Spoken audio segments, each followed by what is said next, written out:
If we don't have, the FM world, and for that matter, logistics, actually recognizing that it has a massively important role to play in leveling up, in offering jobs to, long-term unemployed people, care leavers, mothers coming back into work after being off for 10 years. I mean, the FM industry is a real opportunity to make a difference, and then those people get on the ladder and move up. So I think that the industry has an enormous role to play in this leveling up, and I would just encourage everyone to think big.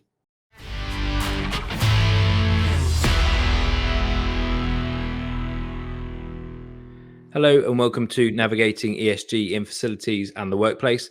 My name is Darren Pardy and I am the host. I'm delighted to be joined by Guy Battle, who is the CEO of Social Value Portal. Guy, thanks very much for joining me today. How are you?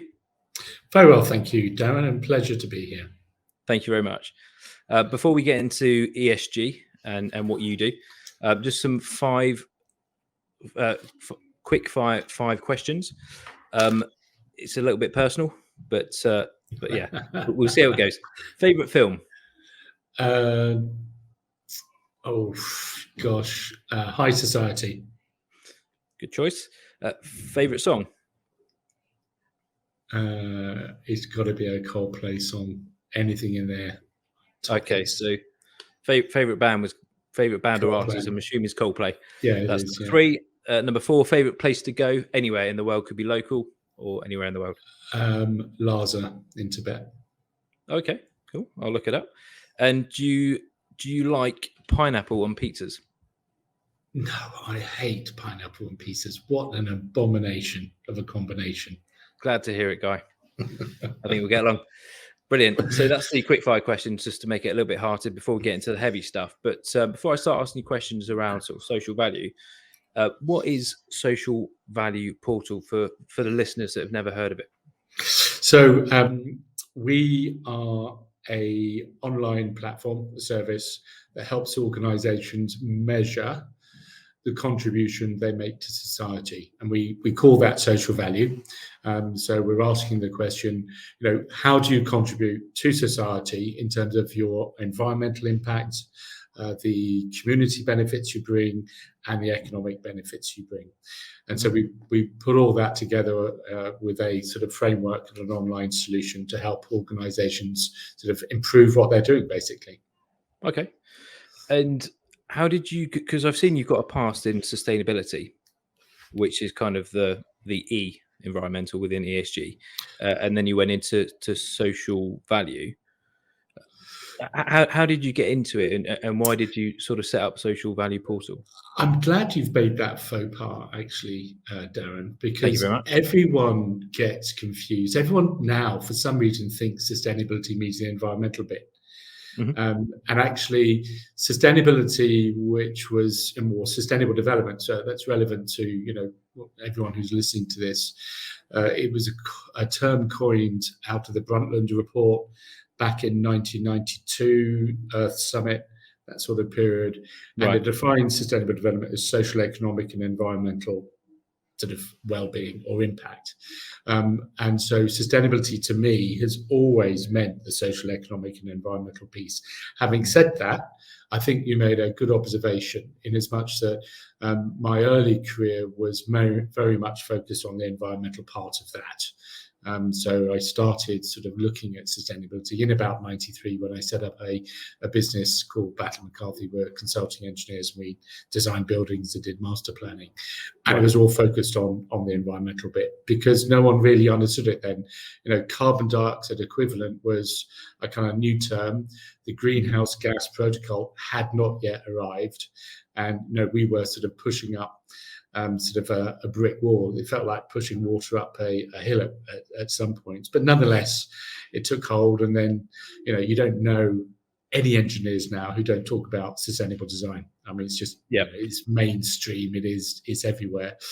And I guess part of my journey on that was in those early days to sort of recognize that social was a part of the discussion, but absolutely having no idea how to measure it. I mean, just, you talked about people and stuff, but we had no idea how to measure it. We learned how to measure the environmental bit, because the metrics came forward, and it was only in 2013. So that's sort of 20 odd years after I started my journey that I came across a little known act called the Public Services Social Value Act. And that happened to be passed through Parliament in 2013, and it defined social value as the social, economic, and environmental well-being. And the Act requires all public sector buyers, so that's local authorities and central government, to consider social value in their decision making. So it's another way of saying they have to consider sustainability in their decision making, and ensure that not only is whatever they're choosing, and that could be a service, or indeed it could be a building or FM contract, they have to consider not only the cost but the environmental, social, and the economic benefit to society. And that's where I started to focus on the social side of things, because I realized at that point that there was no way of measuring that. And so between 2014 and kind of 2016, I spent my time developing up a measurement framework, a social value measurement framework, that's known as the National Social Value Measurement Framework, or the National TOMS. Some of your listeners might have heard about it. And it's become the major solution for measuring and reporting social value. And that's now being used to report on social value, both within normal public sector procurement, but also within real estate, and also within the FM sector. Right. Okay. Because I'm assuming I've seen you obviously at the Workplace Futures event. I believe you were at a CBRE event recently where they talked about ESG. So you quite involved in the facilities management industry? Yes. I mean, having a background in real estate, I kind of it's just in my blood, Darren, real estate and buildings. And so the first study that I did back in 2015 on social value was actually around real estate. And it was a study that was jointly funded by British Council of Offices, BCO, and Legal & General. And I looked at the social value around real estate. And in particular, we took a building and tried to understand and measure that. And it was a building that Legal & General were just developing, 245 Hammersmith Road. So 3,000 square metre building, 30,000 square metre building. Right. And as part of that study, began to look at how social value is delivered through the full life cycle of a building. It's rather like carbon. When we talk about carbon, we talk about carbon in manufacture of materials, we talk about carbon through construction, we talk about carbon through operation, then carbon through disposal. That's the kind of the carbon cycle. Social value, in a way, is no different. So you can talk about social value through the supply chain. You can talk about social value being delivered through construction. You can then talk about social value delivered through operation, and then finally reuse. And of course, that operation piece is where the facilities management, workplace management industry really focuses. And if you were to break down the percentages of social value related to each of those areas, so the supply chain and construction is around about 15-20%, that sort of order. The occupier might be 60% or so. That leaves 15 up to 20% that can be delivered through how that building is actually managed through its life cycle. Wow. And so the social value that the FM team can unlock is the same, if not more, than the social value unlocked during the big build, the construction.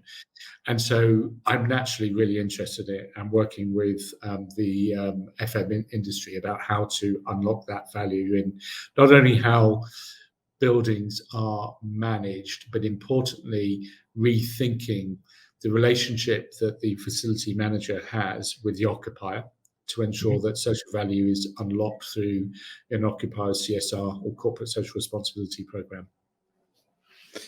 Thank you very much. Very interesting. So 2014, you set up Social Value Portal. And obviously 2022, it's big on the agenda in terms of ESG.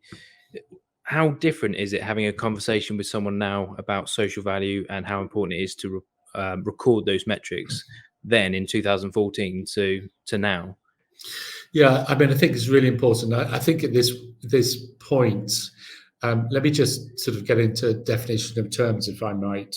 So you've just mentioned two there, Darren. One is social value, and the Yep. other is ESG, so Yep. environmental social governance. The other one that banded around often is CSR, or corporate social responsibility. Yep.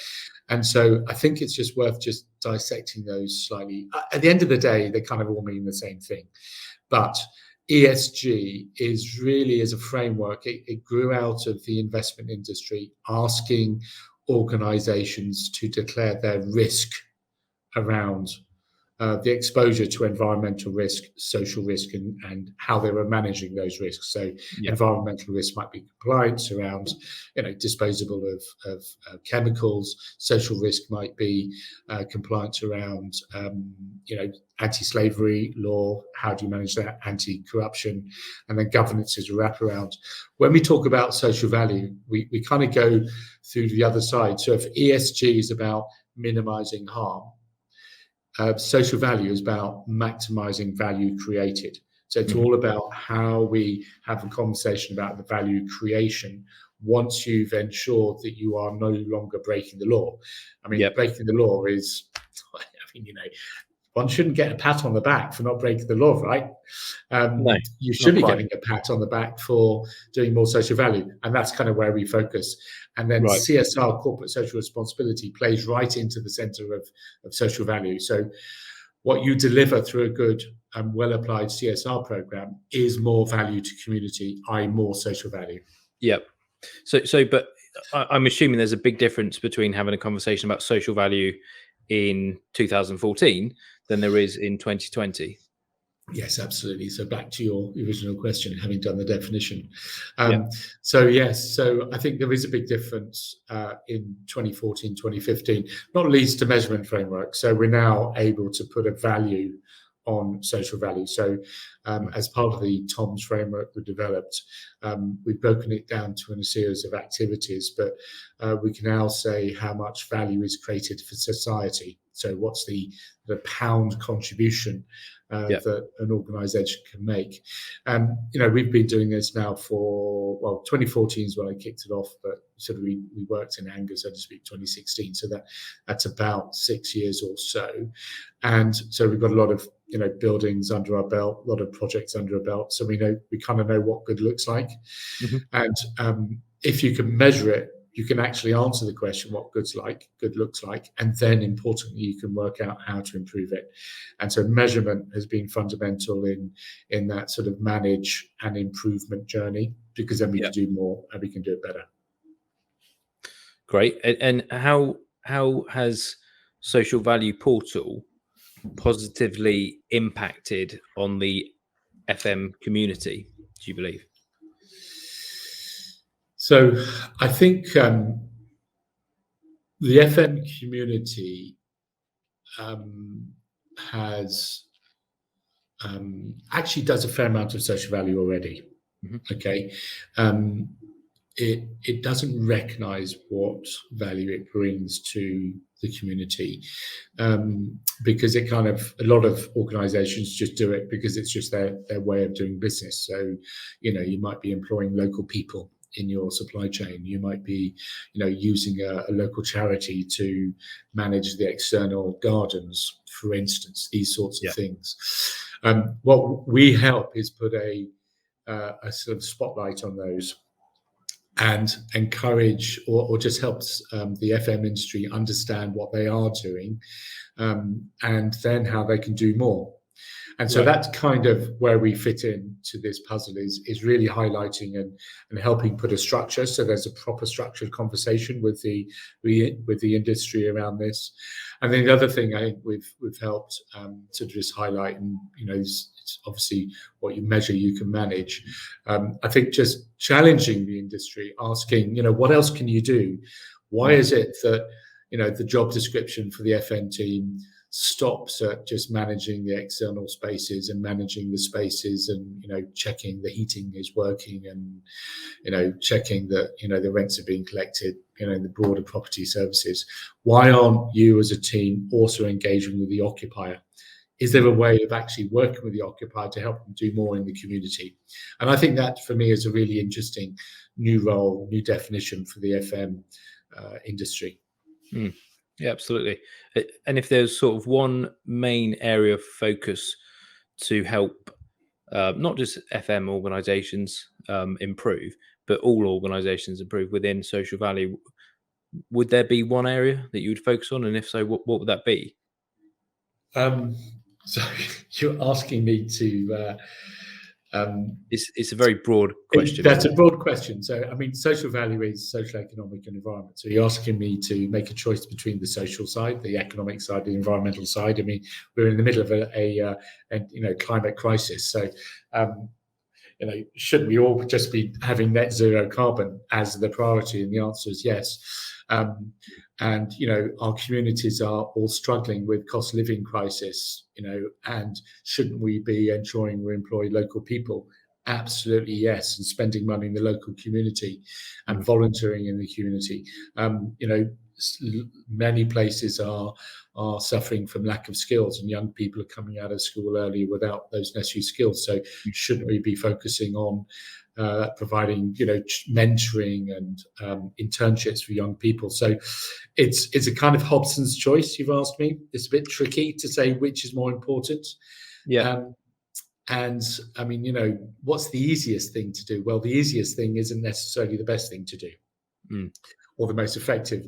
But I can tell you, generally speaking, what the easiest, the kind of no-brainer should be for every single FM is to ensure you are employing local people, ensure that you are where you need to outsource, garden maintenance, external works maintenance, you are using local businesses. And if those businesses can be social enterprises, those are just two things you should do as an absolute no-brainer, because those add real value to the community. Thank you, Guy.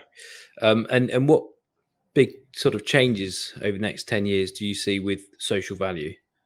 Do you see any sort of changes or improvements? Yes, no. So I think that we're 10 years on from the Social Value Act. It was actually passed by Parliament in 2012, although it was implemented in 2013. So we're 10 years on. And, a lot of local authorities have picked it up now, and also now more in central government, but probably just a 60% coverage, possibly 65. I think in 10 years, we're going to see social value as just, it's going to become so normal, rather like sustainability is. And what that means, if you want to win work with the public sector, whether it's central government, local government, it is the health service, whoever it might be, if you don't have a really well thought through social value strategy, you're not going to win work with the public sector. So that's kind of core. I think what we're also going to see over the next 10 years is business, so that private sector organizations like Legal & General, for instance, who are saying, yes, we want to get a competitive and the right service level from our FM provider, but actually Legal & General want to also embed the principles of the Social Value Act into their decision making. So I think we're going to see more and more developers or owner occupiers taking lessons learned from the public sector and using those in decision making around their appointments. And the final thing that I think will drive all of this is two elements. One is planning permission. So we're already seeing lots of local authorities requiring social value statements as part of the planning submission, and that covers construction. And I think that's going to leach into operation. And then the other thing that will support that is what I'm calling sort of social leases. So green leases a lot of your listeners will understand. So that's working with the occupier to reduce energy consumption, etc. Social leases are working with your occupier to ensure that they have a targeted local CSR program. So I think we're going to see those two things coming to the fore over the next 10 years. Fantastic. We've already noticed in terms of public sector tenders, scoring allowing for social value, but also a lot of the corporates are now starting to consider that as well. So I think you're absolutely right. I think that will become quite a big chunk of scoring for when you're trying to win tenders or contracts with corporates or public sector organisations as well. So it'll be interesting to see what happens. Guy, that's all of my questions. Is there anything else you wanted to add? No, I think, other than to say, I do think, the FM sector, for me, is a sort of undervalued, unrecognised sector. And it's also associated with providing low skilled jobs, like cleaning services and waste management services. Now, I do a lot of work with Prologis, who are logistics. So they build sheds, warehouses. And one of the arguments that, those who don't really understand them is that logistics centres just provide jobs for low skilled people.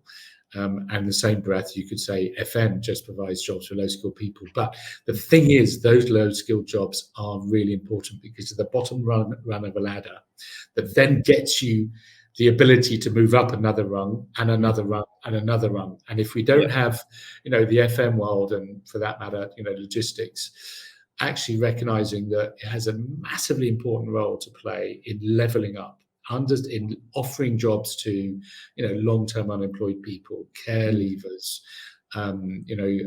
mothers coming back into work after being off for 10 years. The FM industry is a real opportunity to make a difference, and then those people get on the ladder and move up. So I think that the industry has an enormous role to play in this levelling up, and I would just encourage everyone to think big. Get hold of the levelling up paper. And I know it's long and 150 pages, but actually there's some really important elements within it that we all as businesses, regardless whether we work with the public sector, can contribute to our communities that, as we know, are going through a massive cost of living crisis right as we speak. Yeah, absolutely. I completely agree about FM companies giving people the opportunity to progress. There is a clear path with a number of people that join organisations where they can start off, as you say, as one of the lower rungs, and then quite quickly within a period of years can be, supervisors, contract managers, and so on. That's quite a natural progression. Yeah, that whole issue of social mobility is so important, from deprived areas all the way up. So it's, this is, it's good that organisations offer these jobs, and there's nothing that, they should be celebrated in my book, and often they're under-celebrated. People talk about, it's this politicians say low-skilled, low-paid jobs. I just think it kind of misses the point, as if we can all do high-paid, high-skilled jobs. I know I can't do some high-skilled jobs. I can't be a bloody astrophysicist, right? So there's no point offering me that job, but I can do other things. And there's lots of other people can do other things. And I think that the FM world is undervalued in that respect. Yeah, and I think during sort of the lockdowns, certainly when it was only essential workers that could work, then the FM community were, I suppose, in the light, saying, cleaners are turning up, cleaning hospitals, doing a fantastic job. Key workers, at supermarkets and so on. So those lower paid jobs were actually crucial jobs when we really need it to be. I do. I agree with you. But there is another challenge around this, and you could argue this is a political challenge, but it's more sort of just cost of or wealth distribution challenge. Is just making sure that you're paying the living wage or the real living wage. It's just ensuring that the minimum is being offered by. So it's not about cheap labour. This is about the right type of labour with the right type of pay. It's making sure that and the public sector do have a role to play in this, to ensure they're not cutting the the sort of the pie or the bone so thin, and cutting the sort of the flesh so close to the bone that there's no space to pay people properly. So I think that's really important that we don't undercut ourselves and end up actually delivering just a solution that doesn't actually support people and communities, which is what every business needs to be all about. I agree. Do you think there's actually an issue sometimes where public sector, certainly with tenders, where they want good value? So, for example, the scoring on a public sector tender could be 60% price or 80% price. Therefore, organisations that are bidding for those types of works have to go in so keen that they might not be able to offer the living wage, maybe. Yeah, no, I that is a danger. I like to think, Darren, that we're beginning to move away from that. I mean, certainly we're working with about 100 councils at the moment across the UK, and all of them are embedding social value into their procurement decision making. Oh, fantastic. And all of them have a minimum of 10%, and some of them have 20% social value. So that might be price at 50%, quality at let's say 35%, and then you've got 15% of social value, or some combination thereof. Yep. But the important thing is that when you add quality and price together as a total percentage, it's at least normally equivalent to what the cost is, but often greater than the cost element. So quality plus social value might be 55 or 60% in some cases now. But as that social value percentage rises, so if you're bidding for work in Manchester, any of the boroughs in Manchester, they all have a social value weighting of 20%. So, that's a game changer, right? Absolutely. It's definitely moving in the right direction. I think with everything, there are improvements to be made, but you're saying 20%. That's fantastic to hear. Great. Anything else you'd like to add, Guy? No, I think that's enough for the moment, Darren. I think it's been a good conversation. Thoroughly enjoyed it. I've really appreciated your time. Thank you very much for being a guest, and speak soon. And for all those people listening, you can follow us on YouTube. I'll post it on the link, and you can also follow us on Spotify and Amazon Music. But thanks very much for your time, Guy. I really appreciate that. My pleasure. It's good to be here, Darren.